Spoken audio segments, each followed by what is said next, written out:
There was a state of shock, but then I had to like kind of wake myself out there because more children were coming in.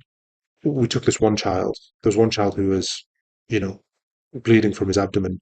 He was, what we call Kussmaul's breathing, which is like very slow breathing, and that's essentially him dying. And I know we don't have the facilities. If he was here, maybe he could have survived if he was here and we had all the teams on standby and we had him on that bed and we got lines in and we gave him a blood transfusion straight up. Maybe we could have saved that child, but in that environment we can't save that child. So there was him, there was another child on the floor, and I had to pick up the other child. I put him on this one bed that we had, and I got to work on trying to resuscitate him, and he survived, that kid. But that kid was there. The nurse, she was a student nurse because her university was destroyed. So she said to me, she said, "What do you want me to do this thing?" And I just said, "Just comfort him." And that's what she did. She just sat there and stroked this child's head. He was about 8, 9 years old. She was just stroking his head, and he must have been so scared because none of his family are there.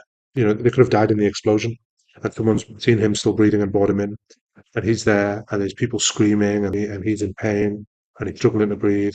Sometimes it's just hard to just go through it because he's looking, at me, and I'm picking up the other child next to him and leaving him. That's difficult. I think when I look back at that memory. I can only imagine.